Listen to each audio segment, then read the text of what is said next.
El día de hoy ya tenemos en sala a nuestra invitada,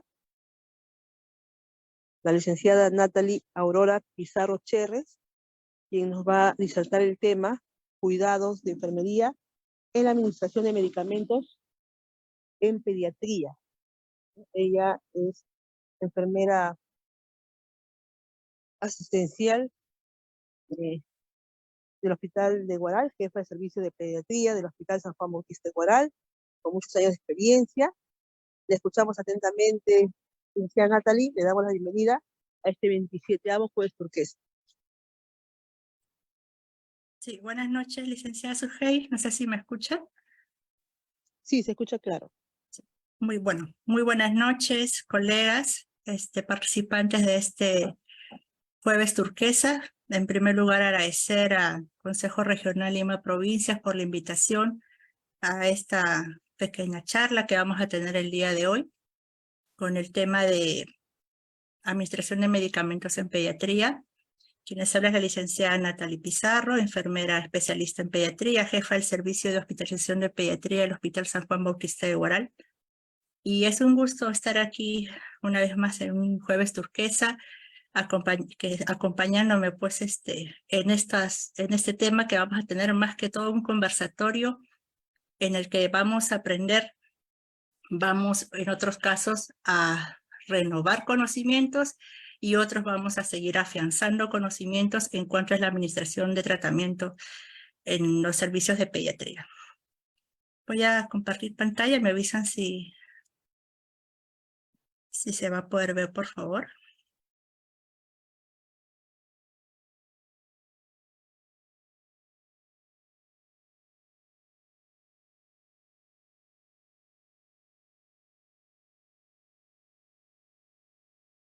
Sí, no sé si se aprecia. Por favor, me avisan si se puede ver. No, licenciada, se ve su pantalla de Google Chrome, se ve. A ver, un ratito, por favor, que yo estoy visualizando acá el PowerPoint, pero... A ver.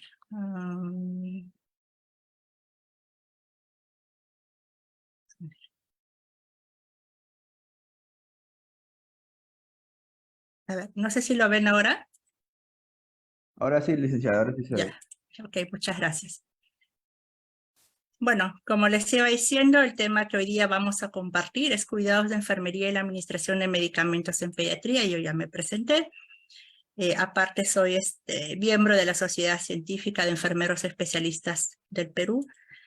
Es docente de práctica de la Universidad Nacional José Faustino Sánchez Carrión, una labor que también comparto de una forma bastante bonita, digamos, porque la docencia creo que es una de las actividades que como todo enfermero debemos ejercer, no solamente en las aulas universitarias, sino también en nuestros servicios, porque somos nosotros los que tenemos que ir formando nuestras futuras generaciones.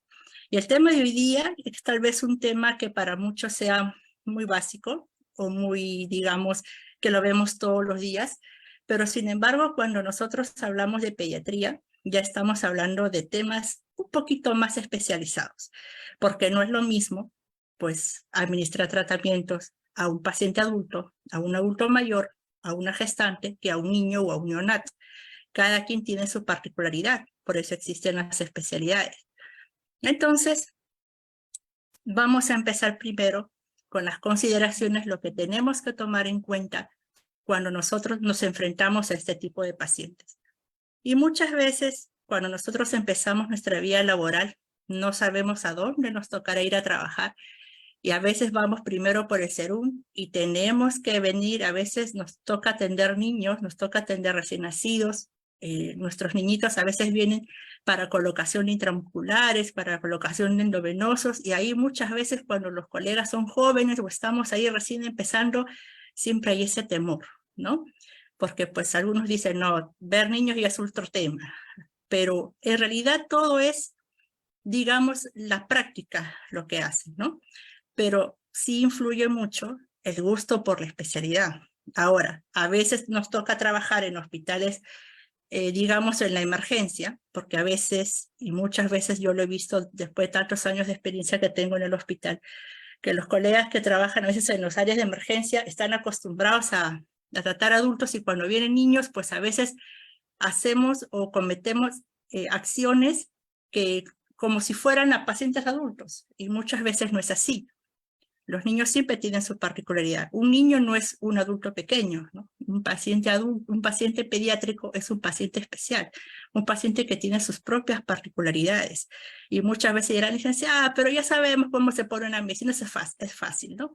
Pero en sí, a veces las cosas básicas, muchas veces las hemos dejado de lado, ¿no? Porque pensamos que bueno, es algo tan sencillo y rutinario que se hace, y sin embargo, nosotros debemos de tener el cuidado. Yo siempre, como le digo a mis estudiantes, una de las principales actividades de la enfermera es la administración de medicamentos, ¿no? Es uno de nuestros principales trabajos.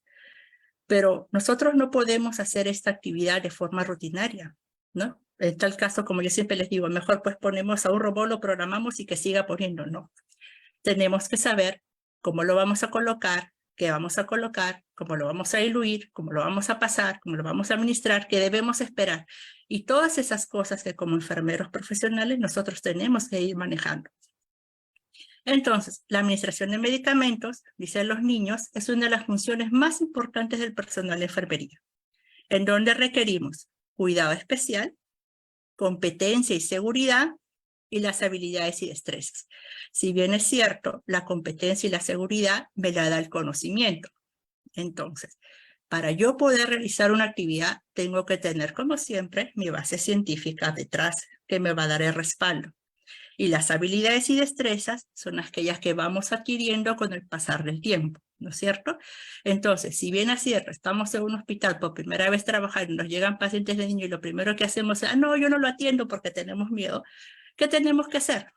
Simplemente, ahora que tenemos esta ventaja de la tecnología que antes, años atrás, no teníamos, y los colegas que ya somos pasaditos los 40 lo sabrán. Antes, pues, cuando íbamos a nuestra práctica hospitalaria, nosotros teníamos que ir a la biblioteca a leer. Ahora tienes el internet a la mano y puedes buscar ahí hasta en YouTube cómo poner cierto tipo de tratamiento, ¿no? Que nunca lo hemos visto. Son cosas que nos ayudan. La tecnología nos ayuda y por mayor razón tenemos que investigar, estudiar, ¿no?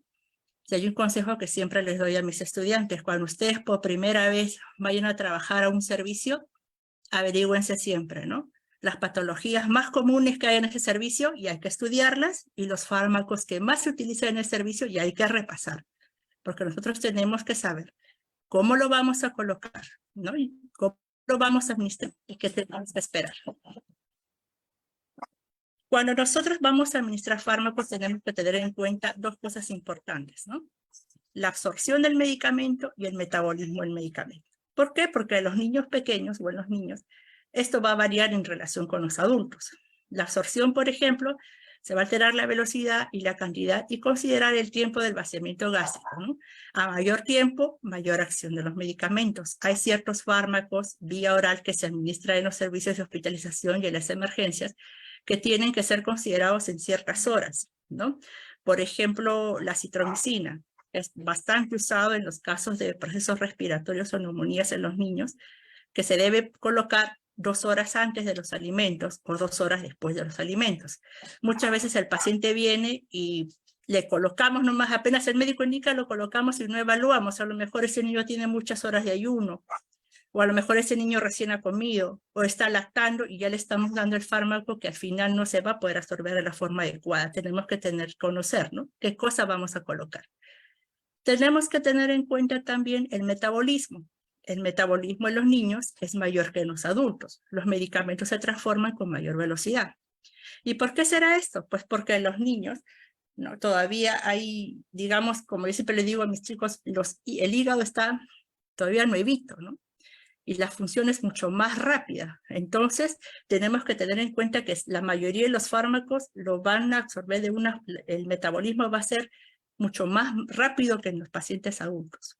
Tenemos que tener en cuenta también lo que ya todos sabemos, la asepsia y las medidas de bioseguridad.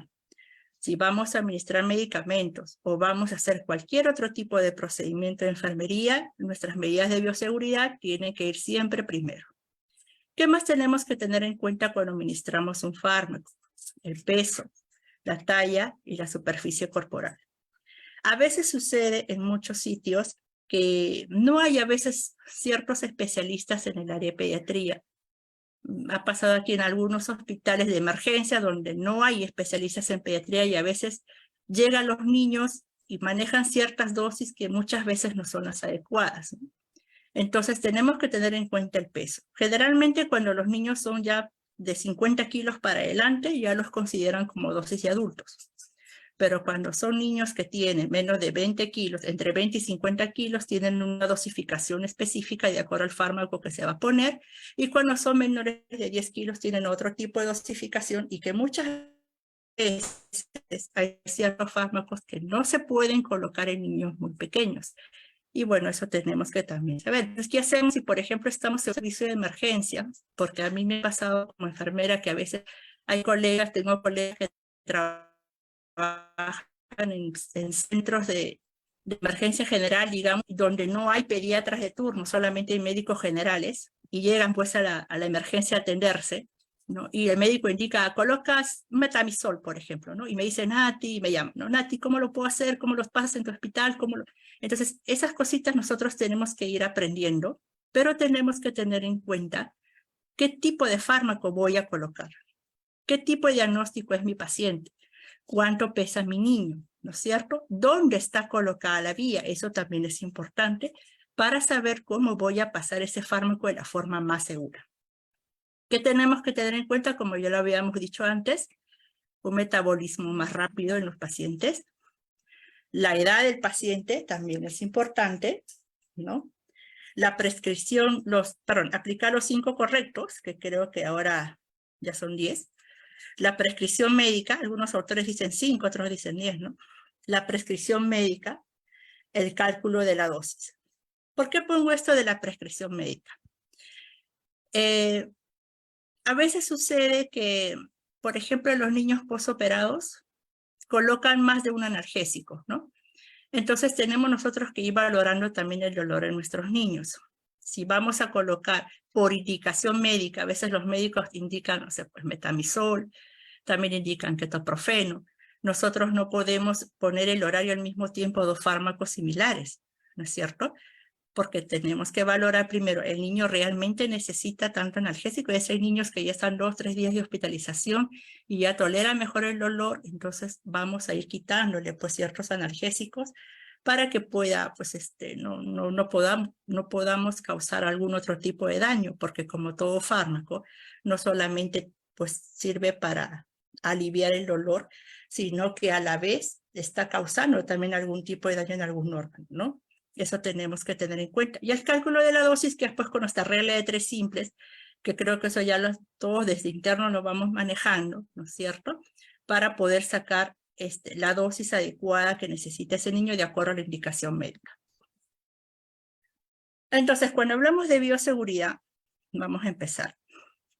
Nosotros tenemos nuestros principios de bioseguridad, el cual nos tenemos que regir siempre en nuestro trabajo durante todo nuestro turno. Eso es importante, no solamente cuando nos va a evaluar ¿no? la comisión el comité de seguridad del paciente, sino lo tenemos que tener en cuenta durante toda nuestra vida de trabajo. Empezamos con la universalidad, que es el principio que nos dice que debemos considerar a todo paciente como paciente infectado. Y muchas veces, y lo he escuchado varias veces, que piensan que no, mejor vamos a pediatría porque ahí no te vas a contagiar de nada, ¿no? Y piensan que solamente en los servicios de adultos hay TBC y en los servicios de adulto hay enfermedades infectocontagiosas y ahí sí te tienes que asegurar bien. Y cuando nos toca rotar en pediatría, nos vamos bien tranquilos y bien confiados y algunos hasta ni mascarilla se ponen, ¿no?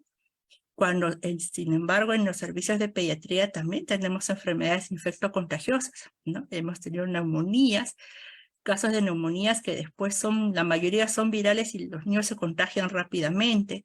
Hemos tenido influencias, las varicelas complicadas, ¿no? Entonces, no solamente debemos cuidarnos de los adultos, sino también de los pacientes pediátricos, que a veces pensamos, no, en pediatría no te va a pasar nada, ¿no? Y a veces no cumplimos con nuestro principal principio. El uso de barreras, que es el que habíamos comentado, usar nuestros mandilones, usar nuestras mascarillas, sobre todo cuando tenemos casos de niños con neumonía y se nebulizan, y ustedes saben que toda esa vaporización se va por todo el medio ambiente y ahí conjunto con eso se van los virus. Entonces tenemos que usar nuestras mascarillas, nuestros guantes cuando vamos a hacer algún procedimiento, ¿no? Y los medios de eliminación de material contaminado, que es la segregación de residuos sólidos, que tenemos que tener en cuenta dónde vamos a colocar los punzocortantes, dónde colocamos el material contaminado, dónde colocamos el material no contaminado, y eso es algo que tenemos que hacerlo al derecho y al revés durante todos los días, en nuestras horas de trabajo, y manejarlo, ¿no? Para después no tener problemas, tener en cuenta nuestros 5 correctos, que es el medicamento correcto, el paciente correcto, la dosis correcta, la hora correcta y las vías de administración. Eso también es importante, utilizar mucho nuestro criterio al momento que estamos aplicando medicinas. Como les decía, a veces hay servicios en los cuales dicen, vamos a colocar a partir de la fecha cada 8 horas en tales horarios, y a todo el mundo le colocan a rajatabla 8, 4, 12, así sean 3 antibióticos, 2 analgésicos, ¿no? Entonces hay que tener criterio para la colocación de fármacos, no es colocar cualquier cosa, ¿no? No estamos dando dulces o no estamos dando vitaminas, estamos dando fármacos que van a tener un efecto en el organismo más de esos niños. Entonces, saber cómo se metaboliza ese fármaco, cómo se absorbe, qué efectos voy a esperar, ¿no? Cuáles son los principales eventos adversos, y eso es muy importante conocer. Tener en cuenta nuestras reglas básicas, ¿no? Verificar el fármaco, la fecha de vencimiento, sobre todo porque a veces nos ha pasado que tenemos fármacos que se parecen en las presentaciones, ojo, ¿no? Son las ampollitas del mismo color, a veces tienen las mismas letras, ¿no? Tenemos que observar bien y no confiarnos qué cosa voy a poner, qué estoy preparando, cuánto es la presentación. A veces hay algunos que vienen de 1 gramo, otros vienen de 500, tener en cuenta eso al momento de la preparación. La presentación del fármaco, ¿no? Hay ampollitas, hay fármacos vías orales que vienen en presentaciones parenterales, ¿no? Que vienen en ampollas, y si no conocemos, no leemos, podemos poner por la vía equivocada. Eso tenemos que tener en cuenta. Administrar el fármaco según el horario, como les decía, ¿no? Nosotros, si es un jarabe, digamos, vía oral, y me dicen cada 8 horas, yo no voy a ponerlo pues a las 2 de la mañana, ¿no? O a las 4 de la mañana cuando el niño está durmiendo. Un niño, una vez que duerme, usted lo despierta, difícil que vuelva a dormir después, ¿no? Entonces tampoco tenemos que tener criterio también para la administración de los jarabes, ¿no? La conservación y dilución. Eso también es muy importante, y existen muchas normas, muchas reglas, muchas tablas de dilución que tal vez manejan en algunos hospitales, en algunas áreas de pediatría. Pero yo, como siempre le digo a mis estudiantes y como siempre lo conversamos en el servicio, es que la dilución de un fármaco no puede ser a rajatabla, ¿no? No puede decir, sí, así lo vas a hacer, no. Porque va a depender de muchas cosas, va a depender del paciente, sobre todo del peso, del diagnóstico que tenga. Porque si es un niño, digamos, que no tiene ningún antecedente, es un postoperado, pues tú le puedes poner de acuerdo a la dosis que sale, le pones la dilución. Pero si es un niño con un antecedente de una cardiopatía, si es un niño con una nefropatía, que tiene volumen restringido, entonces yo no voy a poner pues mi antibiótico diluido en 100 y pasarlo en Volutrol, porque estamos haciendo un perjuicio para ese niño, ¿no? Y muchas veces lo hemos visto en las unidades de emergencia, tal vez o en otros hospitales, que cuando vienen los pacientitos y el médico indica, ya, pone su ceftriaxona, agarran su Volutrol y le llenan a 100, y el niño tiene 6 meses, imagínense cuánto volumen está recibiendo ese paciente. Entonces, de acuerdo a nuestra dosis que salga, nosotros tenemos que ver la dilución, en cuánto lo vamos a pasar. Si, por ejemplo, no sé, pues tienes 200 miligramos de ceftriaxona, yo voy a pasarlo, pues una dosis pequeña va a salir, 1 centímetro, 0.8, 0.6, no lo voy a pasar pues en un Volutrol con 100 cc de cloruro de sodio, ¿no? Se va a quedar todo el fármaco, se va a quedar en el Volutrol, y no va a llegar a pasar lo que queremos. Entonces tenemos que tener en cuenta, de acuerdo a la cantidad de la dosis, de acuerdo al tipo de fármaco que yo voy a pasar, porque hay fármacos que sí o sí tienen que pasar en Volutrol. De acuerdo a eso, vamos a decidir cómo lo vamos a administrar, ¿no? Y para eso, ¿qué necesitamos? Necesitamos conocer nuestros fármacos, para qué son, para qué sirven, qué efectos tienen, ¿no? ¿Qué más entonces? Conocer el efecto deseado. Yo administro un fármaco y tengo que saber que en media hora va a suceder. Por ejemplo, ¿no? Nosotros tenemos un niño con 40 grados de temperatura, entonces nos indican pasar el metamisol, ¿no? Colocamos nuestro metamisol. Y yo tengo que conversar con los padres, porque, bueno, pediatría se caracteriza por eso. Siempre los niños están con los padres en los servicios hospitalarios. No puede estar un niño solito, pues, ¿no? Siempre los niños con los padres. Entonces, muchas veces, como es normal, a veces los padres están ansiosos, están preocupados, el niño está llorando, el niño está ansioso. ¿Cuál es la mejor forma de poder tal vez obtener la colaboración de estos padres al momento de dar nuestro tratamiento de enfermería? La comunicación, la información, ¿no? Eso es lo que todos los padres quieren, que les digamos todo lo que estamos haciendo. Y eso es importante, ¿no?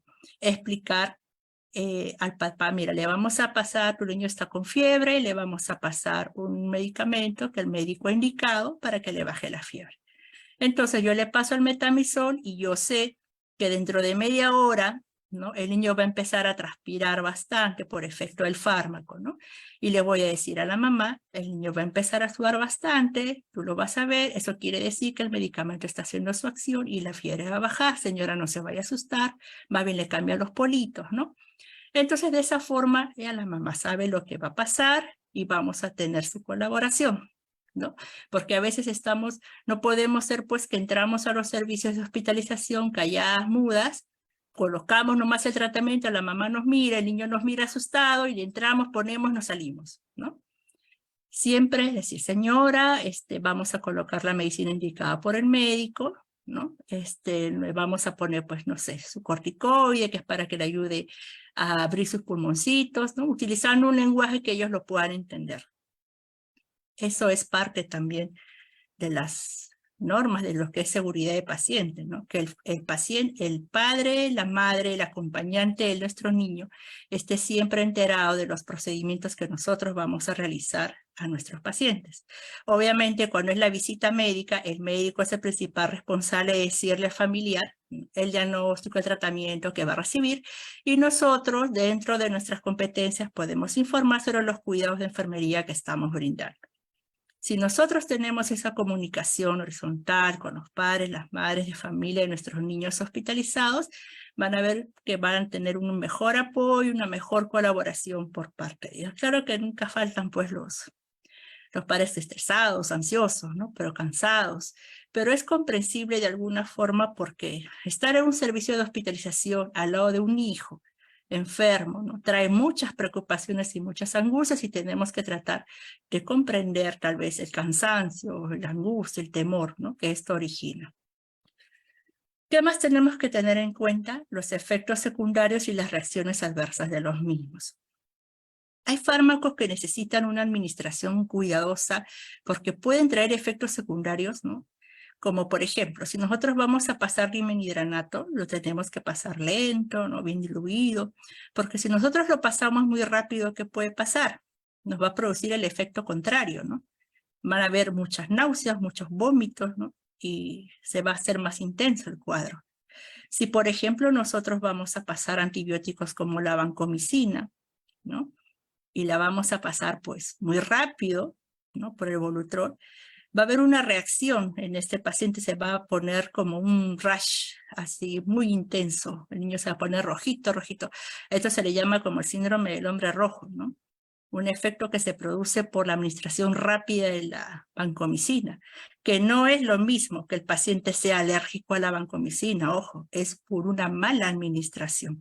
Y eso tenemos que tener en cuenta. Mejor no hay que arriesgarnos. Si vamos a pasar vancomicina y tenemos la oportunidad o la facilidad que en nuestros servicios contamos con bombas de infusión, mejor pasamos con la bomba de infusión, lo programamos a 1 hora y lo pasamos tranquilamente. Si no tenemos bomba de infusión, cogemos nuestro Volutrol, ¿no? Y programamos nuestro goteo para que aproximadamente el fármaco, dependiendo de cuánta cantidad haya, lo vamos a pasar en 1 hora. Tener cuidado, ¿no? Con ciertos antibióticos. Entonces, tenemos que conocer qué reacciones adversas se pueden presentar para nosotros tener cuidado al momento de la administración. Muchas veces es por la velocidad de administración, no es por a veces la dilución. A veces pasamos muy rápido las medicinas, ¿no? Por eso es que a veces se producen ciertas reacciones que no son deseadas en los niños al momento de la administración. Vamos a ver cuáles son las principales vías de administración, porque cuando hablamos de vías de administración no solamente estamos hablando pues de la vía endovenosa, que es la que más se maneja en hospitalización. Estamos hablando de otras vías, ¿no? La vía oral, la vía parenteral, la vía rectal, la vía inhalatoria. Son diferentes tipos de vías de administración por la que vamos a pasar fármacos, ¿no? No solamente nosotros nos vamos a enfocar en lo que es la vía endovenosa. Si bien es cierto, sí, es una de las vías principales en un paciente hospitalizado, pero existen también las otras vías de administración. Y vamos a empezar con la que aparentemente es la más fácil, aparentemente digo, porque hasta para dar un jarabe hay que tener conocimiento de lo que estamos haciendo, ¿no? Cuando hablamos de vía oral, hablamos de, para facilitar que el medicamento, el comprimido, etcétera, sea deglutido con facilidad, perdón, creo que este es, a ver, creo que se ha ido una. No, sí, está bien, ¿no? Dice, debe tomarse un vaso de agua junto con el mismo y algunos medicamentos pueden tomarse junto con alimentos o zumos para facilitar su administración. Aquí hay algo que siempre he visto en el servicio, bueno, antes. Cuando nosotros damos jarabes, a veces hay dosis que salen un poquito altas, como por ejemplo 7 mililitros, 8 mililitros de jarabes, ¿no? 4 o 5 mililitros para niños pequeñitos, ¿no? Cuando son niños muy pequeñitos, de preferencia se den gotas, ¿no? Siempre tenemos que usar la jeringa para una mejor dosificación. Pero a veces hay ciertos fármacos como la prednisona, por ejemplo, que tiene un mal sabor y que a veces las dosis salen 8 mililitros, 7 mililitros, ¿no? Y pues va la enfermera toda feliz y le pone el jarabe y ¡plá! Se lo da al niño, en una, como quien dice. Y después alto que el niño a los 10 minutos empieza a vomitar porque no le gusta el jarabe, pues, ¿no? Y después en el médico, no tolera, vomita el jarabe. Lo que pasa es que a veces no le sabemos dar el jarabe a los niños. Hay mamás que ya conocen a sus niños y te dicen, yo le doy, señorita. Y entonces, bueno, la mamá le conoce la técnica, conoce al niño y le estamos mirando, supervisando cómo se lo da. Pero eso es trabajo nuestro. Entonces, ¿qué tenemos que hacer? Si el niño es de esos niños que no les gusta tomar los jarabes como a la mayoría, y tenemos un volumen alto de 7 mililitros o 8 mililitros, vamos a darlo de a poquito, pues, ¿no? 1 centímetro, y luego nos vamos y esperamos 10 minutos y regresamos, y otro centímetro más, y el niño va a llorar, seguro, porque no le gusta. Le decimos a la mamá, dale un poquito de agüita, y nos vamos, y regresamos, y otro centímetro más, y así. Y vamos a lograr que el niño nos tolere todo el fármaco sin que lo vomite, ¿no? Entonces tenemos que buscar las estrategias. Ahora, ¿qué pasa, por ejemplo, si en vez de jarabe tenemos que administrar tabletas? ¿No? Porque muchas veces, o a veces ha pasado, que hay niños con ciertas cardiopatías, por ejemplo, o ciertas patologías en las cuales el fármaco que va a recibir no existe en presentación jarabe, u otras veces sí la hay, pero no hay por el CIS o no hay en el hospital. El paciente, en su presentación jarabe es muy cara o poco escasa, entonces el paciente no tiene la accesibilidad al fármaco y tenemos que darle en tabletitas. Bueno, vamos a usar nuestro mortero, vamos a dosificar cuánto es lo que va a recibir, si es una tableta entera, si es media tableta, si es un cuarto de tableta. Hay fármacos que necesitan preparaciones especiales, entonces para eso lo derivamos al área de farmacia, donde se van a hacer las preparaciones de esos fármacos, ¿no? en sus dosis que están indicadas por el pediatra, y pues vamos a administrarlo. Pero ¿cómo hacemos? Imagínense si el jarabe que trata de ser dulce o tratan de hacerlo dulce para que el niño lo tolere, imagínense una tableta que no está diseñada para tomarse molida, ¿no? Sino entera y no sentir el sabor. Entonces, al niño se la tenemos que dar molida porque el niño no lo puede pasar si son niños pequeñitos. ¿Qué hacemos en ese caso?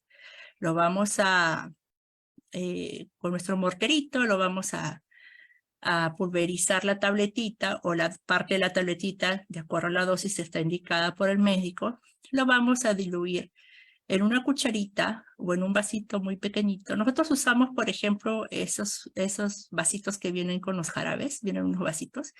Ahí colocamos 1 o 2 centímetros de agüita, ¿no? Agüita hervida, obviamente. Y ahí colocamos la pastillita que ha sido molida y la vamos a disolver en la menor cantidad posible de agüita que se pueda. Ya no podemos estar diluyendo pues en medio vaso, en un cuarto de vaso. De por sí el niño no lo va a tomar porque la pastilla ya de por sí va a ser amarga. Y si nosotros la pasamos en medio vaso o peor, cometemos el error de meterlo al biberón del bebé, ese niño ya no va a querer tomar leche nunca más. Entonces tenemos que tener en cuenta que si son tabletitas, pues en 1 o 2 centímetros de agüita, diluirlo lo mejor que podamos y administrarlo con la jeringuita, ¿no? Y después de eso darle al niño que tome bastante agüita y si es un niño que lacta, pues que lacte la mamá para que pase el sabor. Eso es lo que podemos hacer porque si no lo puede vomitar por el mal sabor, ¿no? Entonces la dilución tiene que ser en menor cantidad de agua posible, ¿no? No cometer el error de mezclarlo con la leche del bebé. Y sí se puede agregar un poquito de azúcar, un poquito de miel, si es que fuera posible, si el fármaco también lo permite, ¿no? Eso es en cuanto a lo que es la vía oral. O algo más, cuando nosotros, por ejemplo, tenemos jarabes, porque a veces en hospitalización también los médicos indican tratamiento vía oral, bueno, aparte del paracetamol, ¿no? Si hay niños con neumonías, la citromicina, la claritromicina, por ejemplo, a veces corticoides como dexametasona, la prednisona, o a veces niños con alergia, ¿no? Rinitis, les indican loratadina. Nosotros una vez que empezamos o iniciamos el tratamiento bioral, tenemos que poner en el frasco el jarabe la fecha que estamos aperturando ese fármaco, ¿no? Ese jarabe. ¿Por qué? Porque los antibióticos generalmente una vez abiertos y una vez preparados, porque la mayoría de antibióticos vía oral vienen para diluir, para reconstituir, ¿no? Tiene su marca ahí en el frasco. Tenemos que echar agua hervida tibia para poder reconstituir el jarabe. Marcamos la fecha que estamos aperturando, ¿no? Si es posible la hora, marcamos la fecha. El día 13 de julio estoy abriendo mi acitromicina o estoy preparando mi cefalexina, ¿no? Pongo la fecha. ¿Por qué? Porque este antibiótico generalmente va a durar como máximo 7 días una vez reconstituido, ¿no? Y después lo tenemos que desechar. En el caso del paracetamol o los otros jarabes que no son antibióticos, ¿no? Como la prednisona, la loratadina, el ibuprofeno. Una vez que está abierto, le damos un mes. Después del mes, lo tenemos que desechar. Porque muchas veces sucede a veces en casa que la mamá tiene el paracetamol de hace 6 meses atrás y les quiere seguir dando al niño. Este fármaco ya no es útil, como era cuando recién se aperturó.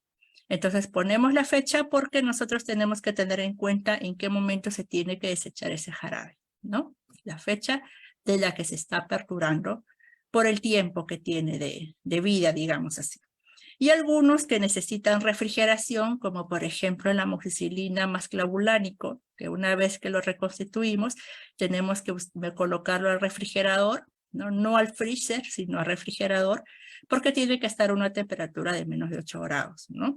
Entonces, porque con los días va a empezar a cambiar de color. Entonces, eso también tenemos que a veces las mamás salen de alta, ya salen de alta con sus jarabitos, ¿no? Que indica el pediatra y tenemos que hacer las indicaciones, dar las indicaciones a la mamá, decirle, señora, reconstituye, lo preparas, enseñarle cómo lo va a preparar, darle la jeringuita para que ella marcar si es posible cuánto es la dosis que le va a dar, darle las horas que le va a dar al niño, porque muchas veces estos niños regresan o se complican porque no reciben un buen tratamiento de soporte en casa. Entonces tenemos nosotros como enfermeras darle la educación a esa mamita para que pueda dar el tratamiento de la forma adecuada a ese niño, ¿no? Y si es un amoxicilina clavulánico, decirle, señora, colócalo en tu refri, ¿no? Y en la puertita ahí de tu refri lo vas a colocar y vas a ver que con los días va a ir cambiando de color, pero máximo lo vas a tener 7 días y después vas a botar el frasco, ¿no? Bueno. Cuando tenemos fármacos por vía rectal, por ejemplo, ¿no? Vamos a utilizar generalmente supositorios o enemas, que a veces se indican para aquellos niños que pasan 2 o 3 días sin hacer sus deposiciones. Y vamos a introducir unos 5 centímetros en el conducto anal para que rebase el esfínter y quede retenido en el interior, ¿no? En niños pequeños, una vez administrado para facilitar la retención, se recomienda apretar las nalitas para que no vuelva a salir el supositorio, ¿no? Y tenemos que evaluar, pues no es cómodo para el niño, pero es uno de los vías de administración que tenemos, sobre todo para aquellos niños que tienen problemas de estreñimiento, ¿no? A veces, cuando el niño recién entra a hospitalización, en casa hacía todos los días sus deposiciones y en hospitalización deja 1 día, 2 días, y la mamá dice, señorita, mi niño lo hace, ¿no? Él no era así, se preocupan, y muchas veces es la respuesta emocional del niño hacia la hospitalización. No es un niño que está acostumbrado a estar en casita, a dormir con la mamá, de pronto va a un servicio del hospital, en una cuna, en una cama que no es suya, con personas que vienen, lo pinchan, ¿no? Es el temor. Esa respuesta emocional del niño se ve reflejada de forma física muchas veces en el estreñimiento, ¿no?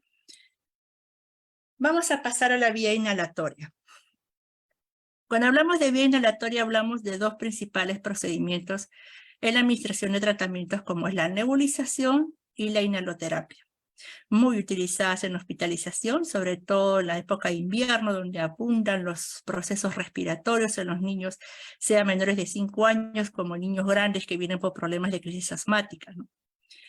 Entonces, cuando hablamos de vía inhalatoria, vamos a empezar primero con la nebulización, que es un procedimiento médico que consiste en la administración de un fármaco o un elemento terapéutico mediante vaporización a través de la vía respiratoria. Si bien es cierto, este procedimiento lo prohibieron en la época del COVID por la expansión de los virus, ahora, bueno, ya se está usando nuevamente. Se ven buenos resultados. Al inicio, cuando el paciente viene en su fase aguda, la parte hospitalaria, pues la nebulización se hace a veces cada 2 horas, a veces cada hora, y pues el personal de enfermería tiene que cumplir con sus nebulizaciones a horario para que este niño salga de su fase aguda y pueda recuperarse lo más pronto, ¿no? Porque el objetivo como enfermeras, ¿cuál es?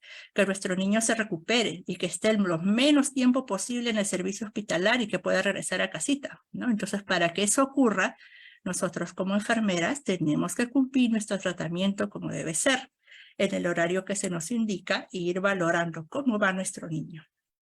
Entonces, la nebulización es la sustancia que al ser administrada se combina con una solución salina que generalmente es un cloruro al 9% y mediante el oxígeno crea un vapor que puede ser inhalado por el paciente, ¿no?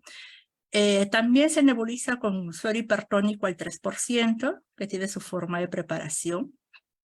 Generalmente lo usan en los niños con bronquiolitis, da una buen resultado, ¿no? La nebulización con suero hipertónico, que en estos casos es hay 2 formas de preparar, ¿no? Una es con el cloruro al 9% más el cloruro al 20%, ¿no? Es a 90 cc de cloruro al 9 y 10 de cloruro al 20.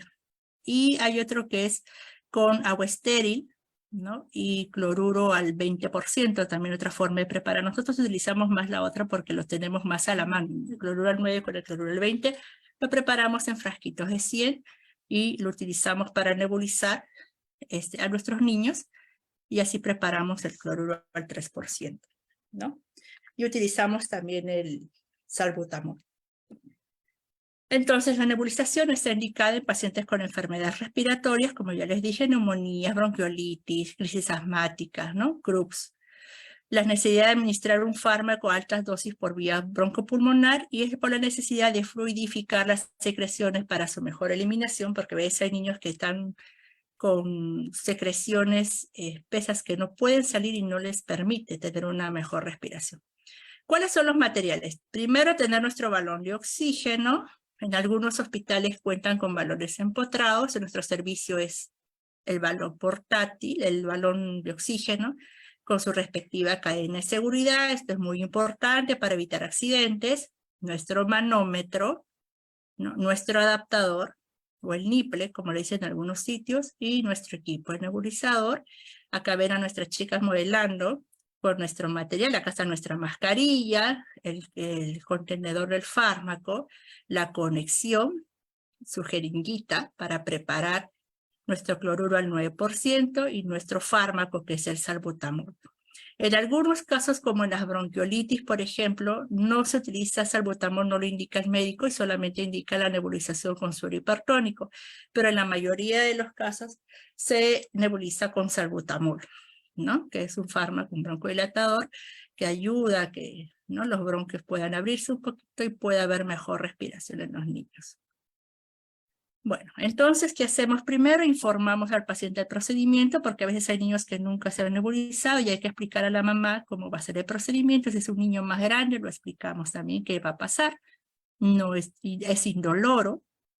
Algunos niños se asustan, lloran por el ruido tal vez del equipo, ¿no? Y por eso lloran. Hay que reunir el material que ya hemos visto. Hay que lavarnos las manos. Hay que preparar la solución a utilizar con una jeringuita, ¿no?, con una técnica secta, y la ponemos en el micronebulizador, ¿no? Coloquemos nuestro cloruro, generalmente es 4 cc o 5 cc de cloruro al 9%, y las gotitas, de acuerdo al peso del paciente, el médico, el pediatra va a indicar las gotitas, ¿no? Generalmente es un máximo de 20 gotas cuando son niños ya más grandes, ¿no? Y 4 a 5 gotas como mínimo cuando son niños más pequeñitos. Y llevamos a la unidad del paciente ya preparadito, lo conectamos, ¿no? Abrimos, ponemos al paciente en posición sentado o en el ángulo más cercano a 90 grados. Esto es importante porque si lo nebulizamos echado, toda la preparación puede caer. Conectamos el sistema a la fuente de oxígeno o aire comprimido y lo ponemos a un flujo no mayor de 8 litros por minuto. Hay algunos pediatras que nos dicen que podemos poner hasta 10. Ahí la vaporización es mucho mayor, ¿no? Pero a veces el equipo, como digamos, la presión de aire tiende a salir, escaparse la cánula, por eso lo mantenemos en 8 litros. Ubicamos la mascarilla en la cara del paciente, abarcando nariz y boca por 10 minutos, ¿no? Y luego retiramos la nebulización, acomodamos al paciente, limpiamos, eso es importante, ¿no? Desarmamos el equipo, se lava el nebulizador, lo secamos y la guardamos en una bolsa en la unidad del paciente. Generalmente nosotros en nuestro servicio, como tenemos, la mayoría de nuestros niños se nebulizan cada 2 horas y a veces hasta cada hora, ¿no? Ahí han puesto que no se escucha. ¿Me están escuchando? Ahí han puesto que no se escucha. Sí me escuchan, ¿verdad? Sí se le escucha, licenciada. Ya, sí, ok, gracias. Ahí vi un mensaje que decía que no se escuchaba. Bueno, gracias. Entonces, retiramos la nebulización, acomodamos al paciente, desarmamos el equipo y como les comentaba, en nuestro servicio, por ejemplo, ¿no? Una vez que el niño se está nebulizando, el personal técnico de enfermería se encarga de hacer el lavado y el secado de la mascarilla al terminar el turno de 12 horas. Y cada 12 horas nosotros vamos lavando nuestro equipo, lo guardamos, iniciamos la nebulización otra vez cada 2 horas y seguimos haciendo nuestro procedimiento hasta que termine, pues hasta que el médico indica que ya se suspende la nebulización, ¿no? Nos lavamos las manos y registramos en una hoja de enfermería la hora, la solución administrada y el nombre de quien estamos administrando la dosis, ¿no? Acá tenemos, por ejemplo, a Maffer, ella es nuestra pacientita ahí está el servicio, recibiendo su nebulización, ¿no? La ponemos en posición semi-Fowler, ella viene entretenida con sus hojitas mientras se nebuliza, ¿no? Una niña de 5 años. A veces cuando son pequeñitos, los bebitos no te dejan, lloran, la mamá se estresa. Entonces la mejor posición para los bebitos, los pequeñitos, los lactantes, es le decimos a la mami que lo coloque como si le fuera a darle lactar, ¿no? Sentadito en su falda de la mami, y le colocamos ahí la mascarilla de nebulización, ¿no? Es importante que cuando nosotros nebulicemos, tiene que ser alejado de las horas de los alimentos. Si el niño acaba de lactar y justo le toca la nebulización, debemos esperar por lo menos 15 minutos que haya dejado de lactar el niño para poder nebulizar. Porque si nosotros nebulizamos cuando el niño apenas ha dejado de comer, entonces podemos provocar vómitos en los niños. Eso es importante tenerlo en cuenta. Siempre la nebulización nosotros la ponemos antes de las comidas. Por ejemplo, si toca al mediodía y el almuerzo viene al mediodía, primero vamos a nebulizar a nuestros niños y después ya los niños pueden ingerir sus alimentos, ¿no? Igual, si el niño va a lactar, primero nebulizamos y después ya la mamá le puede dar la lactancia. Vamos a pasar a lo que son las inhalaciones. La vía inhalatoria, dice, permite administrar fármacos directamente en el sistema respiratorio y consigue una acción más inmediata y una menor absorción a nivel sistémico, así como la reducción de las dosis de fármacos utilizadas y sus efectos adversos, ¿no? Entre los materiales que acá tenemos, nuestra aerocámara, ¿no? Nuestro inhalador, que en este caso tenemos nuestro salbutamol. Y lo que tenemos que hacer primero, preparar al paciente, obviamente. Ya hemos comentado que siempre tenemos que comentar a los papitos qué vamos a hacer para que ellos nos apoyen, ¿no? Identificación del paciente, verificar que no existen alergias al medicamento a administrar, siempre es importante. Todo fármaco que vamos a poner, preguntar a la mamá, señora, ¿alguna vez ha sido alérgico a alguna medicina? ¿No? Y tenerlo en cuenta. Explicar al paciente la técnica que se le va a realizar para tranquilizarlo, porque los niños siempre tienen miedo cuando te le acercas, porque piensan que les vas a hacer algo que les puede doler, ¿no? Colaborar con el niño y familia en la técnica de función de su autonomía y colocar al niño en posición Fowler o semi-Fowler para permitir la máxima expansión torácica. El lavado de manos, comprobar el funcionamiento del envase. Vamos a realizar de 2 a 4 pulsaciones para verificar que sale el producto, porque a veces cuando abrimos los inhaladores por primera vez, están nuevos y si hacemos el puff y muchas veces no sale la primera vez, ¿no? Tenemos que verificar que salga. Usar una cámara y mascarilla del tamaño adecuado a la edad con un buen aislamiento facial. Eso es importante porque a veces nuestro niño tiene 8 años y le dan una cámara pediátrica, una aerocámara pediátrica que con ajuste le cubre la boquita, ¿no? O un niñito de 2 meses y es pequeñito y le ponemos una aerocámara pediátrica en vez de una neonatal, que podemos pedir neonatal, y la cámara es muy grande que le tapa hasta los ojitos. Entonces tenemos que ver que el tamaño sea adecuado para el rostro del niño. Sujetamos al niño de forma adecuada, agitamos el inhalador, así como cuando agitamos los jarabes antes de administrar, y acoplamos el inhalador a la aerocámara, y si el niño colabora, pedirle que exhale, ¿no? Hacemos el puff, situar la mascarilla apretada alrededor de la boca y la nariz del niño y pulsamos el inhalador una vez para cada inhalación.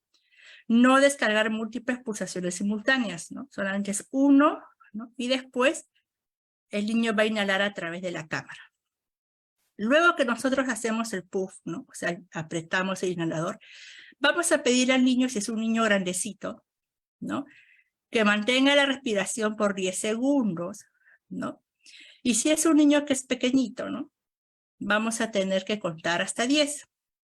Si precisa nuevas dosis, dice, vamos a volver a agitar cada vez y repetir el procedimiento con un tiempo de espera de 30 segundos a 1 minuto entre cada dosis. Entonces, colocamos nuestra aerocámara, apretamos el inhalador, o sea, hacemos el puff, contamos hasta 10. En los pacientes adultos es distinto porque el adulto, nosotros vamos a contar la respiración. Pero los niños a veces no. Y ustedes están haciendo la inhalación y el niño llora y grita y no podemos ver las respiraciones que está haciendo el niño. Entonces vamos a contar hasta 10 segundos, retiramos, esperamos de 30 segundos a 1 minuto, volvemos a colocar, porque generalmente indican de 2 puff, 3 puff, a veces 4 puff, a veces 8 puff, dependiendo del estado del paciente, ¿no? Y retiramos el inhalador de la cámara y lo vamos a tapar, lo vamos a guardar, ¿no? Aquí, por ejemplo, aquí está Maffer recibiendo su tratamiento con su inhaloterapia. Vemos cómo la mascarita está cubriendo nariz y boca de nuestra niña. Ella está entretenida viendo sus videos, ¿no? Y aquí nuestra estudiante está colocando pues su tratamiento, ¿no? Su inhaloterapia. Es importante que las mamis aprendan a usar su inhaloterapia porque cuando este niño vaya a casa es muy probable que el pediatra le indique la inhaloterapia en casa, ¿no? Y la mami tiene que saber hacerlo. Y vamos a pasar a la vía parenteral, que es la vía más usada en los servicios de hospitalización y emergencia. Aquí vamos a ver que es la vía más rápida si queremos un efecto inmediato. Y su principal desventaja es el dolor y el traumatismo en los tejidos del niño, pues, ¿no? Vamos a empezar con la vía intradérmica, que consiste en introducir una cantidad pequeña de medicamentos en la dermis, la capa media de la piel, en un ángulo de 10 a 15 grados, y su principal uso es en la colocación de las vacunas BCG, los que hacen salud pública, manejan todo lo que son vacunas, las pruebas como el PPD, ¿no? Y las pruebas de reacción alérgica que a veces los pediatras indican para saber si el niño es alérgico o no a ciertos medicamentos, ¿no? En cuanto a la vía subcutánea, tenemos que esta vía se usa principalmente cuando se busca una absorción retardada, lo que asegura un efecto sostenido y se administra en un ángulo de 45 grados, ¿no? Su principal uso es en la administración de la insulina, ¿no? En la administración de heparina, en la morfina y el tramadol, ¿no? A veces hemos tenido en los servicios niños de traumatología que vienen con fracturas, entonces el médico aparte de la vía endovenosa les indica pues su tramadol subcutáneo cuando el dolor es muy intenso y hemos tenido que administrar, ¿no? Luego tenemos la vía intramuscular, que cuando colocamos una vía en el músculo tenemos que tener en cuenta el número y calibre de la aguja que se utilizará. Esto es muy importante, ojo, porque la mayoría de agujas vienen pues con su aguja número 21, pero eso es para un adulto, ¿no? O un adolescente pues de 14, 15 años, ¿no? Pero en los niños pequeños debemos usar la número 23, que es la celestita, que tiene menor calibre. Y si es un bebito muy pequeñito, un neonatito, un bebito de un mes, pues usamos la número 25, ¿no? Más pequeñita. Hay que tener en cuenta la colocación y posición del niño, sujetarlo bien si es necesario, porque si el niño se mueve puede haber más dolor, ¿no? Y la aplicación en un ángulo de 90 grados. Generalmente estas tres primeras vías que les he mencionado no son muy utilizadas en nuestro servicio, pero también a veces son indicadas, ¿no? La que más utilizamos es nuestra vía endovenosa. Y cuando la vía es endovenosa tenemos que tener en cuenta qué tipo de catéter vamos a usar. Es preferible utilizar catéter y extensión y siempre.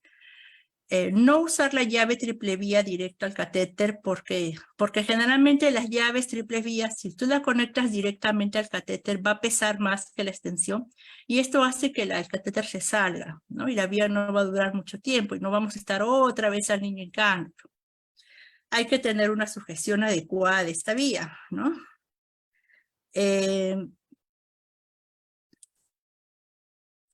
Usar, por ejemplo, el tegader o usar, por ejemplo, el esparadrapo, ¿no? No usar ambas cosas. A veces sucede que nos traen los niños y le colocan el tegader y encima el esparadrapo y ahí hay toda una mezcla y cuando nosotros queremos en el servicio, porque lo usamos ya siempre, hacer la curación de esta vía se hace un problema y tratar de sacar todos los esparadrapos, la férula que también utilizan en algunos servicios y que eso produce que la vía ya no dure y se salga con rapidez. La dilución de acuerdo al tipo de fármaco, el diagnóstico del paciente, esto es importante lo que habíamos hablado primero, cuánto vamos a diluir, si son ampollas para reconstituir, podemos diluir en 4 cc, en 5 cc o hasta en 10 cc si es que la ampolla es grande, el frasco lo permite, ¿no? Y de acuerdo a eso vamos a sacar la dosis de acuerdo a la indicación del médico y tener en cuenta el peso del paciente, eso es importante. Y si el niño está hospitalizado, observar el estado de la vía, ¿no? Curación de la vía, y la sujeción adecuada. Ahora, en pediatría, tal vez lo que siempre a veces nos ocurre es que el niño está con la vía y como al niño le dolió cuando le canalizaron y se ha quedado con ese temor, cada vez que ustedes le van a poner la vía empiezan a llorar. Y muchas veces no es el llanto al dolor, sino el llanto al temor. Tenemos que aprender a distinguir, ¿no? Y tenemos que aprender a valorar en qué momento sí realmente hay dolor al momento de la administración y qué momento el llanto es solamente por el hecho de que te acercaste al niño, ¿no? Cuando nosotros vamos a colocar un fármaco, siempre es primero pasar nuestro cloruro de sodio, y lo vamos a ver más adelante, y después ya colocar nuestro fármaco, no pasar el fármaco de frente, porque qué tal si esa vía se movió, porque los niños son así, ellos no entienden cuando tú le dices, no te vas a sacar la vía, ¿no? Un adulto lo entiende, pero un niño no lo va a entender. ¿no? Lo puede jalar, se puede mover, el niño juega, el niño mueve las manitos, entonces puede ir saliendo de esa vía y al momento que administramos resulta que ese extravaso se infiltra y ahí podemos ocasionar un daño, ¿no? La curación de la vía que la hacemos seguido, sobre todo si los esparadrapos ya se ensuciaron, porque los niñitos a veces cuando ya están más recuperaditos en el servicio empiezan a jugar, ¿no? Se chupan las manitos y ahí comienza, se deteriora y tenemos que volver a cambiar, ¿no? ¿Qué materiales vamos a utilizar? Pues nuestra riñonera, nuestro algodón, nuestra ligadura, el cloruro, nuestra jeringuita. Esta es una jeringa de 10, pero normalmente nosotros cuando canalizamos utilizamos jeringas de 1, de 3 y de 5, ¿ya? Que cuando son niños pequeñitos utilizamos ese 3 tipos de jeringa. ¿Por qué? Porque cuando nosotros vamos a poner la vía y vamos a pasar el cloruro para ver si está permeable, acá está nuestra extensión disco, nuestra llave triple vía, de estos 4 tipos de catéteres que hay, normalmente utilizamos 2, los más comunes, no en pediatría. Cuando nosotros pasamos con una jeringa para ver si está permeable y usamos una jeringa de 10 o usamos una jeringa de 20, ¿qué va a pasar? Las venitas, como son más pequeñitas, pueden colapsar, ¿no? Y la vía que tanto nos costó encontrar se revienta. Entonces, siempre para probar la permeabilidad de nuestra vía, vamos a utilizar jeringas de 3, jeringas de 1, jeringas de 5, ¿ya? Es lo recomendable. Y nuestro esparadrapo o nuestro TEGADER, dependiendo de qué vamos a utilizar. El catéter periférico, seleccionar el catéter de acuerdo a la necesidad y terapia indicada del paciente. Esto es importante. Acá tenemos la extensión DIS, el 24, el 22, el 20 y el 18. Estos son para los adolescentes, ¿no? Sobre todo si van a entrar a sala de operaciones. Pero si son niños que ya son más pequeñitos y están con tratamientos continuos, ya usamos un catéter de acuerdo al tamaño de su venita, ¿no? No vamos a poner pues un catéter 20 o un bracito pequeñito. Y el tipo de administración endovenosa tenemos 3 tipos, es por bolo, por intermitente y por infusión. Cuando es por bolo, estamos hablando de la administración de 15 a 20 minutos, el efecto es rápido, ¿no? Pero hay mayor riesgo de toxicidad y lesión tisular, porque estamos colocando el fármaco directamente de la jeringa a la vía, ¿no? Esto sucede con algunos fármacos. No todos los fármacos pueden ir en bolo, ojo, ¿no? Podemos poner furosemida, podemos poner dexametasona, podemos poner ranitidina, pero pues no podemos, pues la mayoría de antibióticos siempre van por Volutrol, no por bolo, ¿no? Aquí estamos viendo la colocación del fármaco directamente a través de la extensión DIS, ¿no? En la vía del niño. Este es un niño de 10 años, un posoperado de una apendicectomía, y acá está nuestra modelo Maffer, y ella está recibiendo nuestro tratamiento por vía intermitente, en este caso nuestro Volutrol. Siempre el Volutrol es el más utilizado en los servicios de pediatría porque a través de él no solamente podemos controlar la velocidad de la administración, sino también la dilución, ¿no? Entonces el intermitente para el tratamiento de antibióticos y analgésicos y otros que puede ser cada 6, cada 8, cada 12 horas, algunos cada 24 horas. Y la infusión permanente, que en este caso es con una bomba de infusión, por ejemplo, acá está el cloruro detrás, ahorita no se ve en la foto, pero está nuestra bomba de infusión, acá nuestro niño ya es un adolescente, él está recibiendo su cloruro a 60 cc hora, ¿no? Y por ahí también podemos pasar inotropos que se pasan por vías centrales, ¿no? Sedantes, relajantes, y las infusiones endovenosas que se pueden pasar por las vías periféricas. ¿Qué criterios tenemos que considerar? Utilizar el sitio venoso que tenga mayores probabilidades de durar todo el desarrollo de la terapia indicada. Evitar las zonas de flexuras. Esto es muy importante. Muchas veces el niño entra por la emergencia y lo primero que hacemos, agarramos la más fácil, ¿no? Van a la flexura, el catéter, y a veces es un gordito de 6 meses y le colocamos todavía un catéter 24. ¿Y qué pasa? Lo pasamos a hospitalización y resulta que ese catéter 24 que pusimos al bebé gordito de 10 kilos en su flexura no dura más que un par de horas, ¿no? Porque este niño pequeñito, tú no le vas a decir, no doble ese bracito, ¿no? Él no te va a entender, él lo va a doblar, él va a jugar, él se va a mover. Entonces el catéter va a ir saliendo y a las 2 horas se perdió esa vía, ¿no? Y otra vez someter al niño a este procedimiento doloroso. Entonces, no usar zonas de flexuras, ¿no? ¿Por qué? Porque no va a durar esta vía, va a tener un fracaso en la colocación de las vías. Para bebés, niños y pequeños, también tener en cuenta las venas del cuero cabelludo. Ya, esto es cuando ya no hay, pues, ¿no? No hay manitos. Y si el bebé no camina, las del pie. A veces hemos visto que a los niños de 2 años les ponen en el pie, el pobre bebé ya no puede ni caminar después. Tenemos que tener criterio, colegas, cuando colocamos las vías, ¿ya? Sobre todo manitos, bracitos, pero evitar cierto tipo de zonas de acuerdo. A veces hay niños de 5 o 6 años que están jugando, están pintando, comen solos y les ponemos en la manito que usan para jugar. Entonces, busquemos en la otra manito, de ser posible, para que no incomode a nuestros niños. ¿Qué más vamos a considerar? Brindar información al paciente, a la familia, antes de insertar el catéter, es importante.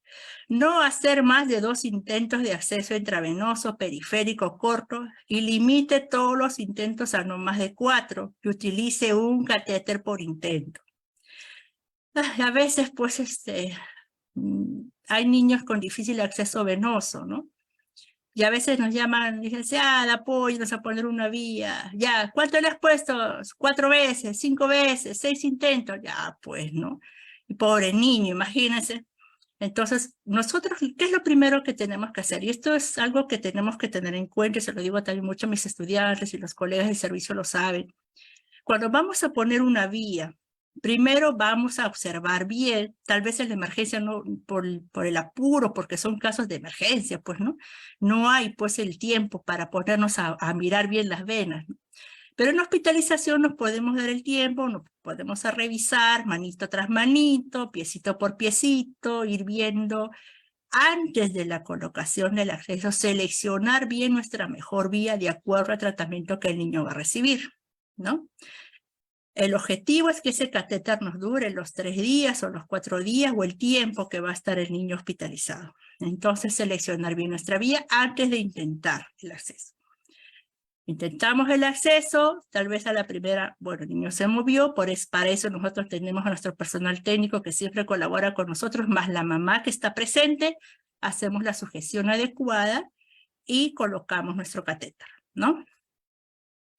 Si uno no se pudo, al segundo intento, ¿no? Pero si al segundo intento vemos que no podemos, entonces tenemos que buscar otras maneras. Bueno, en nuestro servicio tratamos siempre de dejar al niño descansar un poco y si el estado del niño lo permite, esperamos el otro turno, el colega que viene al otro turno ya más descansado, intenta nuevamente, ¿no? El trabajo continúa y después lo tenemos que hacer así. A veces hay niños que no se puede, pero no debemos más de 4 ya no, porque ese niño se va a estresar, va a llorar, la mamá se va a angustiar y no va a salir como debe ser, ¿no? Y si al primer intento, vamos a suponer, no lograron conseguir la vena, ¿no? Y retiran el catéter, no nos pongamos pues a lavar el catéter, a sacarle los coágulos, vamos a intentar con él, ya no.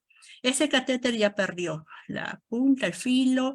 Si ustedes intentan nuevamente con ese mismo catéter, lo más seguro es que van a reventar la venita y ya no lo van a volver a conseguir, ¿no? Y se van a estresar, se van a frustrar y no va a poder ser. ¿Qué más tenemos que considerar? El uso de dispositivos de movilización física para proteger los sitios de venopunción. Aquí estamos hablando de las férulas. No se implementan en forma rutinaria. No quiere decir que porque voy a colocar una vía pediatría le tengo que poner férula de todas maneras. No. Y evitar siempre que sea posible. Siempre, bueno, hemos observado, por ejemplo, que niños de 2 meses cuyas manitas siempre están cerradas porque son pequeñitos, les ponen férula, les abren los deditos, el bebé se incomoda, va a tender a cerrar a hacer puñito y va a botar esa férula con el movimiento, ¿no? O ponen a veces en flexura, que no es lo adecuado, y colocan las férulas y el bracito lo tienen extendido y el pobre niño se incomoda y llora. No es lo adecuado, ¿no? Si queremos hacer una inmovilización, podemos utilizar gasitas, ¿no? Para que el niño sienta ahí un soporte y tratamos de sujetar con nuestro esparadrapo, con nuestro tegader, lo que utilicemos en nuestro servicio, ¿no? Ahora, el tegader, hay unos que son, por ejemplo, no es por hacer propaganda, pero hay un 3M con diseños que es muy bueno, que tiene una buena fijación, ¿no? Pero también tenemos que evaluar, ojo, a nuestro niño, porque cuando los niños vienen por procesos respiratorios, son niños que sudan, transpiran bastante, ¿no? Entonces, si la mamá dice, no, señorito, mi hijita transpira bastante, ese tegader se va a salir. Entonces, tenemos que tener en cuenta eso antes de la sujeción de nuestro de nuestra vía, ¿ya? ¿Qué más? El cuidado del sitio de inserción siempre está revisando, sobre todo si colocamos antibióticos como vancomicina, meropenem, oxacilina, clindamicina, y revisando cómo está esa vía, si hay zonas de enrojecimiento, si hay zonas de endurecimiento, si hay extravasación, ¿no? Cambiar el vendaje, si está húmedo, si está sucio, si está manchado de sangre, lo vamos a cambiar siempre con ayuda de nuestro personal para que el niño se mueva y se puede salir. Poner la fecha en que se canalizó, la fecha de cambio, ¿no? El número del catéter utilizado es importante y las iniciales de quien canalizó la vía, ¿no? Mantener la permeabilidad de la vía periférica administrando suero fisiológico al 9% antes y después de la medicación y como mínimo una vez en cada turno. Esto es importante porque a veces hay niños que dejamos la vía y solo recibe cetrazona cada 24 horas y no se le vuelve a tocar la vía hasta el día siguiente. Después hay retorno venoso y al otro día que el colega quiere administrar tratamiento resulta que está coagulado, ¿no? Entonces tenemos que hacer nuestra permeabilización siempre por lo menos una vez en cada turno. Y se debe pasar a través del catéter sin tener que ejercer excesiva presión, ¿no? Siempre con nuestras jeringas de 3, de 1, de 5, dependiendo del tamaño de nuestro bebé, ¿ya? Eso es importante. Reemplazar los catéteres periféricos en pacientes pediátricos solo cuando está indicado clínicamente y no realizar el cambio de manera rutinaria, por ello estrechar la vigilancia.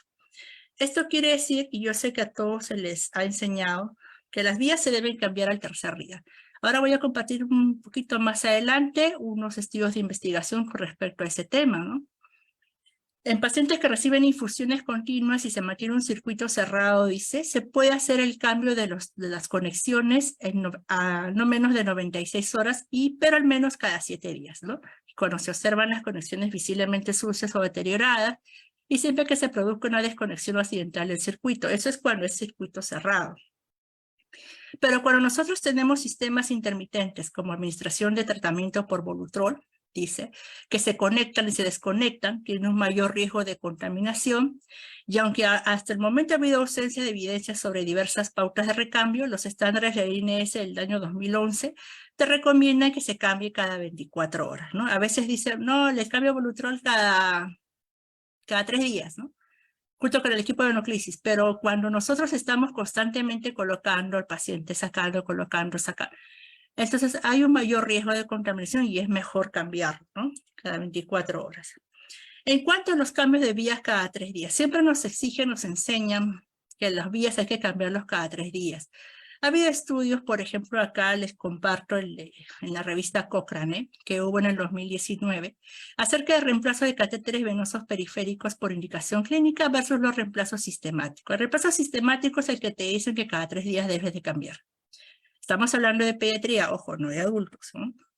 Entonces, en esta actualización no se encontró más evidencia que apoye los cambios de catéteres cada 72 a 96 horas, ¿no? Y las organizaciones sanitarias pueden considerar la posibilidad de cambiar a una política en la que los catéteres se cambian solo si hay una indicación clínica para hacerlo, ¿no? Por ejemplo, si hay signos de infección, si hay signos de bloqueo, hay infiltración, porque lo anterior permitiría un ahorro importante de los costos y evitaría a los pacientes el dolor innecesario de las reimplantaciones sistemáticas.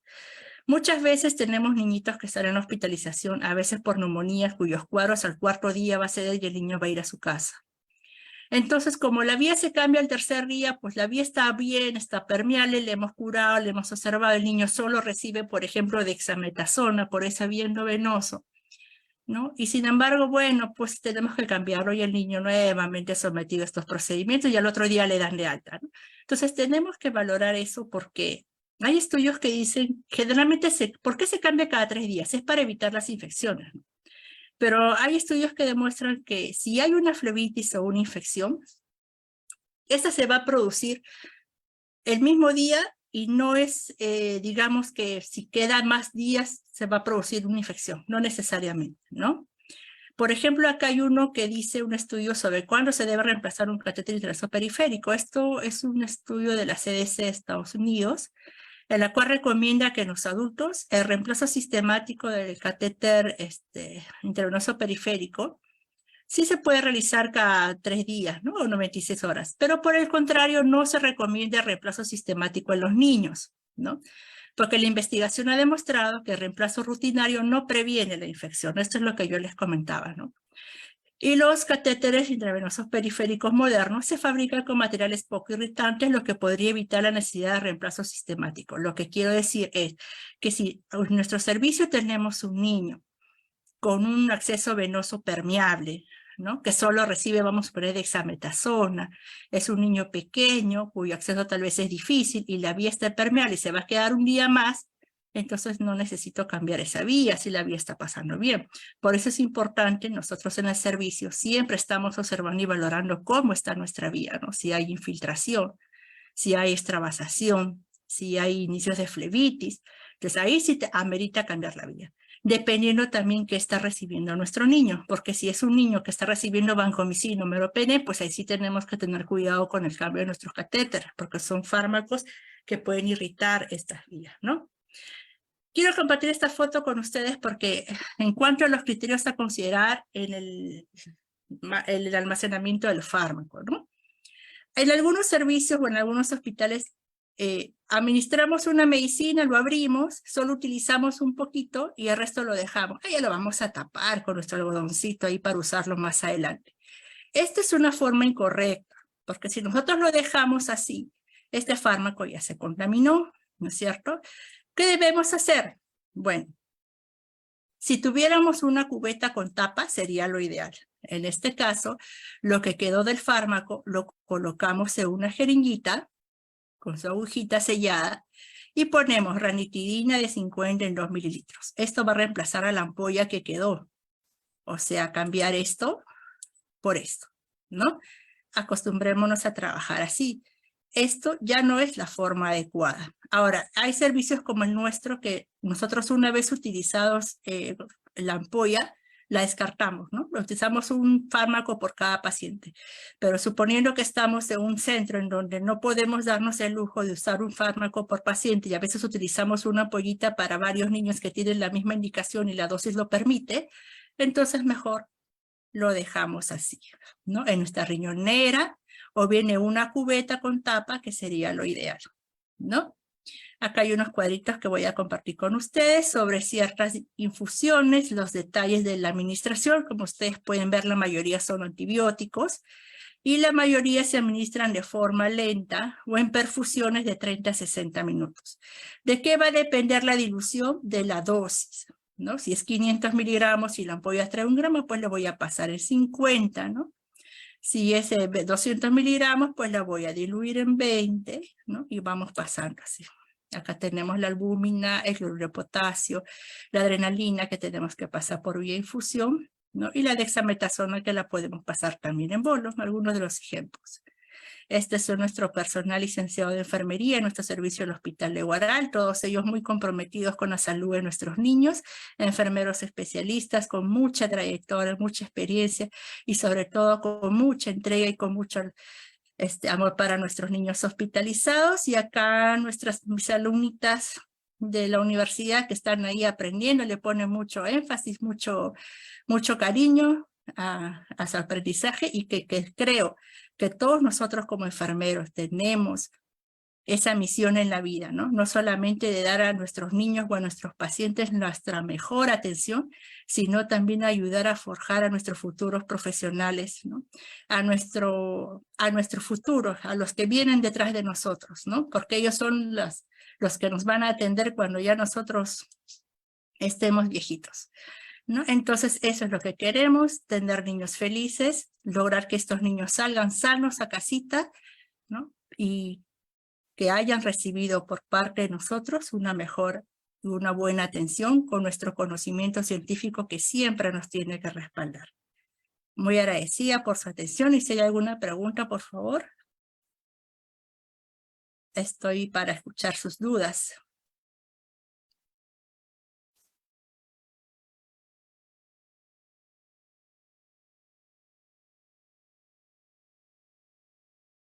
Acá hay una pregunta en el chat que dice, el uso correcto de los inhaladores, cuando se hace el disparo de un puff, ¿se cuenta a los 10 segundos, se aleja por 1 minuto o es todo seguido del resto de los puffs indicados? Bueno, sí, el caso de las inhalaciones, colocamos la aerocámara en la carita del niño, ¿no? Apretamos un puff, si es que tiene indicado 2 puffs, que es lo mínimo, colocamos un puff, contamos hasta 10, ¿no? Alejamos la aerocámara, contamos de 30 a 1 minuto y luego volvemos a repetir el puff, ¿no? No hacemos los puffs de forma inmediata. No sé si hay alguna pregunta. Bien, invitamos a la sala, si tuvieran alguna pregunta o consulta, hacerlo a través del chat. Asimismo, indicarle que ya está el link de asistencia de este conversatorio para que puedan registrar y contabilizar sus asistencias de esta semana. Muy bien, vemos más que todo en el chat palabras de agradecimiento, de felicitaciones a Natalie por su excelente presentación. Ver de qué manera pues es tan importante, ¿no?, tener los cuidados necesarios para la administración de medicamentos en nuestros niños. ¿Hay una pregunta ahí en el chat? Sí, ahí dice Millaritos Velázquez, pregunta, la jeringa con medicamento, ¿qué tiempo dura? Me imagino que quiere saber qué tiempo dura el medicamento en la jeringa. Eso va a depender de qué fármaco, Millarito, ¿no? ¿Cómo vamos a saber eso? Bueno, si nosotros hemos sabido, por ejemplo, si tenemos una hidrocortisona, sabemos que una vez reconstituida su tiempo de vida va a ser máximo 6 horas. Entonces va a depender del tipo de fármaco. Hay fármacos cuya administración debe ser inmediata. Hay fármacos que sí podemos guardar 12 horas. Hay fármacos que pueden estar preparados y guardados 24 horas. Pero la mayoría máximo 1 hora o 2 horas. Va a depender del tipo de fármaco. Que lo tengamos en la jeringa va a depender qué vamos a colocar, ¿no? Eso lo tenemos que, de acuerdo al fármaco, investigar, ¿no? ¿Cuál es el tiempo de vida, ¿no? Avi dice, habló del sobrante, a ver, no entiendo muy bien tu pregunta. Habla sobre el sobrante de las ampollas para los fármacos con su tapa sellada. Ah, ya, en el caso me imagino que te refieres al caso de los frascos ampollas que vienen selladitos, ¿no? En el caso de los frascos ampollas que son para reconstituir, ya no es necesario dejarlo en jeringa, pues, porque ya el frasco viene sellado.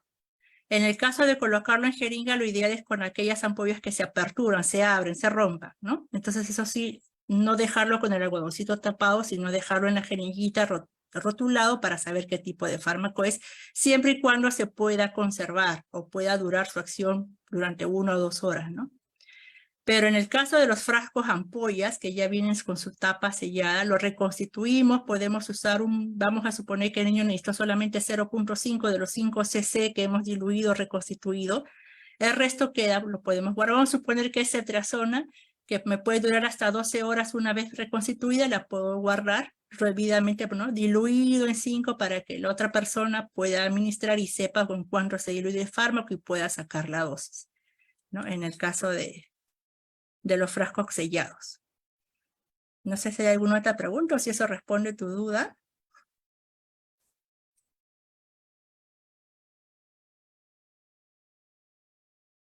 Metilprednisolona dice, ¿con qué se diluye de preferencia y cuánto tiempo dura? La metilprednisolona es un fármaco que viene de 500 miligramos la ampolla. Generalmente lo diluimos con 5 cc de cloruro al 9%. Es una ampolla que viene para reconstituir. El tiempo de duración es de máximo 1 a 4 horas. Generalmente nosotros no guardamos los fármacos para volver a colocar. Lo que pasa es que es un fármaco un poco caro, ¿no?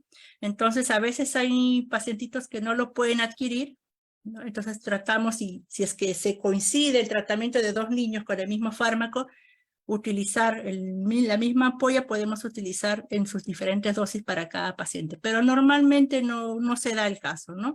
Tenemos la facilidad en nuestros servicios de que utilizamos un fármaco para cada paciente y ya no guardamos las dosis, ¿no? Pero es un corticoide bastante digamos de primera elección en el caso de las crisis asmáticas, ¿no? La metilprednisolona, en el caso de crisis asmáticas, de primera elección, ¿no? Ya de ahí sigue la prednisona, la hidrocortisona, la dexametasona. Se puede pasar en bolo, de preferencia en Volutrol, pero cuando las dosis son muy pequeñitas, porque el fármaco trae de 500, y a veces los médicos indican 50 miligramos, 40 miligramos, y te salen dosis bien pequeñitas, lo pasamos en bolo, pero lento, ¿ya? Lento lo tenemos que pasar para que no haya problemas. No sé si eso responde a la pregunta. Muchas gracias. ¿Alguna otra consulta?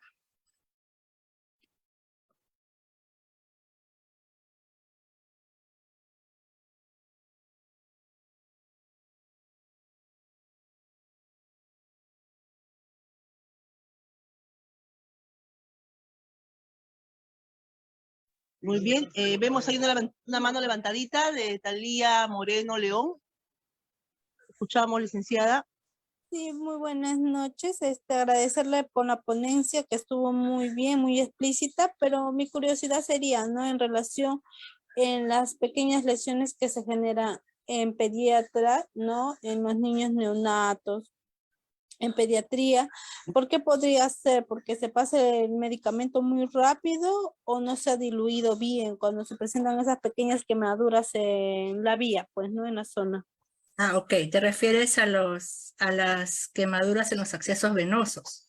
Ajá, Generalmente es porque la vía ya no está en vena y hemos pasado fármacos irritantes como por ejemplo el potasio o la vancomicina, ¿no? Entonces, ahí ese es un error de enfermería, colegas. O sea, nosotros estamos poniendo tratamientos a pacientes, a los niños, sea adultos, sea niños. Antes de colocar un fármaco es nuestra obligación como profesional revisar las vías que vamos a colocar, ¿no? No podemos aventurarnos a que lo vemos bien ahí, bien arregladito con su esparadrapo, pues su fecha, pero sin embargo al momento que vamos a pasar el fármaco, nos aventuramos a pasar el fármaco de frente y ni siquiera hemos comprobado el estado de esa vía de ese niño. Siempre por eso les comenté, antes de pasar un medicamento tenemos que permeabilizar con cloruro de sodio. Porque si nosotros colocamos de frente el fármaco, corremos el riesgo de que si esa vía está infiltrada, va a producir flebitis o lo que es aún peor, va a quemar la manito de ese niño. Y hemos tenido casos, hemos visto en los noticieros, ¿no? Como niños que han perdido hasta la manito por por una vía mal puesta, o una vía que se salió, una vía que se infiltró, y aún así todo el personal pasó el fármaco sin cerciorarse que está en una vía adecuada. Entonces, nosotros para eso tenemos que valorar siempre la piel de nuestro niño, lo que está circundando nuestro acceso venoso, tener en cuenta siempre cómo se aprecia si está enrojecido, ¿no?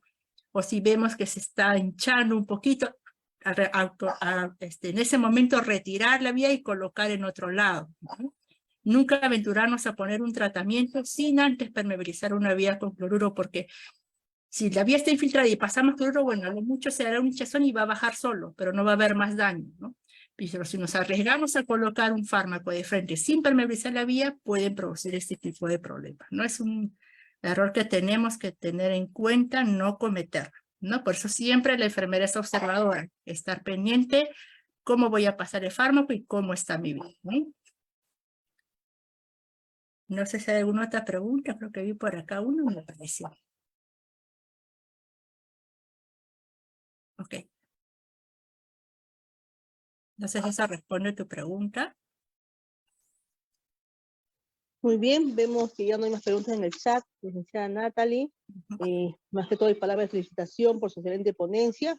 Agradecemos que siempre esté pues, a disposición nuestro Consejo Regional para cualquier presentación, capacitación, con la amplia experiencia que tiene en el trabajo en el área de pediatría.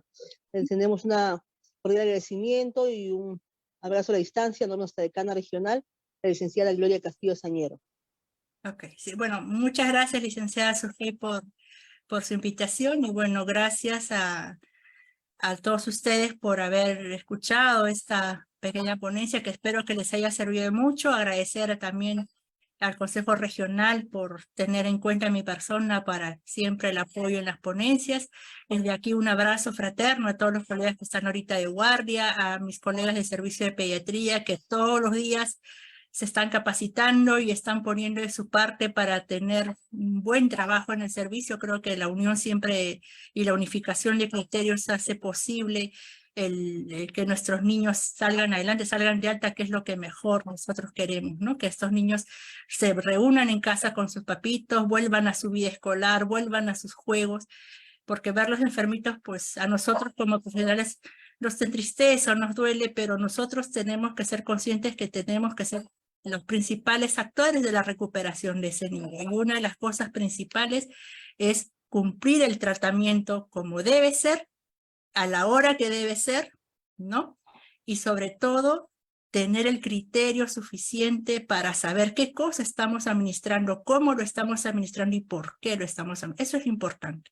eso nos diferencia a los profesionales de los demás, ¿no? Muchas gracias, licenciada Sujei, y gracias a todos. Y bueno, espero que haya sido de su agrado y muchísimas gracias. Buenas noches. Buenas noches, muchísimas gracias. Invitamos, por favor, a registrarse su linda asistencia y asimismo invitarlo para la próxima semana en una edición más de nuestro Jueves Turquesa. Tenemos un tema también muy interesante acerca de seguridad del paciente en la unidad crítica. Están todos cordialmente invitados a la sesión del 20 de julio, a cargo también de una colega con una amplia trayectoria y experiencia. Invitarlos a que por favor puedan también ingresar a nuestra página de Facebook y poder ver las actividades que estamos realizando el Consejo, ahora más en el mes de agosto, que se viene el mes de enfermería, va a haber muchas novedades y muchas actividades planificadas en nuestro fanpage, así que le invitamos a que puedan entrar a nuestra página, darle like a las publicaciones y de esa manera pues dando a conocer las actividades que realizamos.